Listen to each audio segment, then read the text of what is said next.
We are told that staying active protects the mind as we age. It's a claim we hear so often that we rarely stop to ask how well it has actually been shown.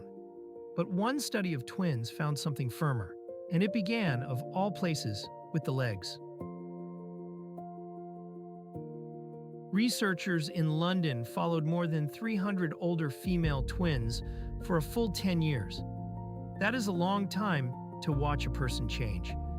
Because they were twins, the study could do something an ordinary study cannot, and we will come back to why that matters so much. At the start, each woman pushed against a machine that measured the raw power in her legs. Not how far she could walk, but the actual force her legs could produce. Then, over the years, the team tracked her memory and the speed of her thinking with a battery of tests. Two very different things watched side by side. 10 years on, the pattern was clear. The women who had started with more powerful legs had held on to sharper minds. This was not a faint hint buried in the numbers. It stood out plainly. The gap was large enough to be worth about 3 years of brain aging.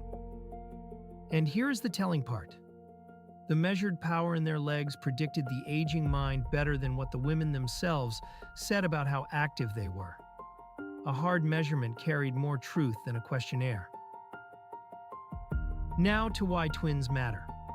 Every usual headline about exercise in the brain faces two doubts. Maybe the fit people just inherited better genes, and maybe a healthier childhood gave them both the fitness and the sturdier brain. These doubts are stubborn, and they shadow almost every study of this kind. Twins let researchers hold genes and upbringing still. So the team zoomed in on 42 pairs, where one sister was much stronger than the other. Two women who began life about as alike as people ever get, now pulling apart in strength. Again, the stronger sister had aged better in her thinking.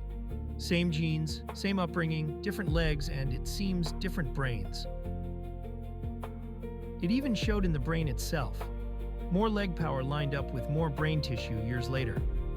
And in the identical pairs, the weaker sister had inner fluid spaces about a quarter larger than her stronger twin, a quiet sign of a brain that had shrunk a little more. None of this proves that strength built the brain, but the body and the mind were telling the same story. But by closing the door on genes and childhood, the twins make the easy dismissals hard. Short of a real experiment, this is about as strong as human evidence gets. And it points the same way as everything else. None of it asks you to overhaul your life, only to take something simple seriously. Stay strong as you age. New Age Medica, research, translated for everyone.